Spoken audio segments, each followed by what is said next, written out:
ಯಾರು ಬೇಕಾದರೂ ದೆಹಲಿ, ಮುಂಬೈ, ಸಿಂಗಾಪುರ್ಗೆ ಹೋಗಬಹುದು. ಅದಕ್ಕೆ ನಾವೇನ್ ಮಾಡೋಕ್ಕಾಗುತ್ತೆ ಅಂತ ಕೆಪಿಸಿಸಿ ಅಧ್ಯಕ್ಷ ದಿನೇಶ್ ಗುಂಡೂರಾವ್ ಖಾರವಾಗಿ ಪ್ರತಿಕ್ರಿಯೆ ಕೊಟ್ಟಿದ್ದಾರೆ.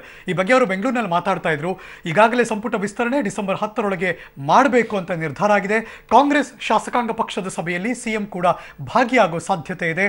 ಶಾಸಕರ ಅಭಿಪ್ರಾಯಗಳನ್ನ ಅವರು ಕೇಳ್ತಾರೆ, ಮುಕ್ತವಾಗಿ ಚರ್ಚೆ ಮಾಡ್ತಾರೆ. 10 ಜನ ಅಲ್ಲ 50 ಶಾಸಕರು ಹೋಗಿ ಬರಬಹುದು. ಸಣ್ಣ ಪುಟ್ಟ ಸಮಸ್ಯೆಯನ್ನ ನಾವೇ ಪಕ್ಷದ ಸಭೆಯಲ್ಲಿ ಕೂತು ಚರ್ಚೆ ಮಾಡಿ ಬಗೆಹರಿಸ್ಕೊಳ್ತೀವಿ ಅಂತ ಹೇಳಿಕೆ ಕೊಟ್ಟಿದ್ದಾರೆ.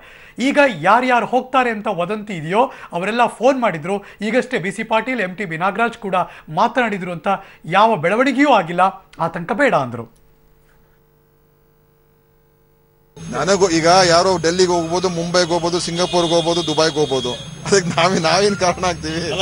ಶಾಸಕರಲ್ಲಿ ಮಂತ್ರಿ ಮಂಡಲ ರಚನೆ ಆಗಬೇಕು, ನಿಗಮ ಮಂಡಳಿಗಳನ್ನ ನೇಮಕ ಆದಷ್ಟು ಬೇಗ ಮಾಡಬೇಕು, ಇನ್ನೂ ಹೆಚ್ಚಿನ ಕೆಲಸಗಳನ್ನ ಕ್ಷೇತ್ರಗಳಲ್ಲಿ ಆಗಬೇಕು ಅಂತ ಆ ವಿಚಾರಗಳಿದೆ ಹೊರತು ಪಕ್ಷ ಬಿಡಬೇಕು, ಸರ್ಕಾರಕ್ಕೆ ತೊಂದರೆ ಕೊಡಬೇಕು ಮತ್ತು ಬೇರೆ ಅಂತ ಅಂಶಗಳು ಯಾವುದೂ ಇಲ್ಲ.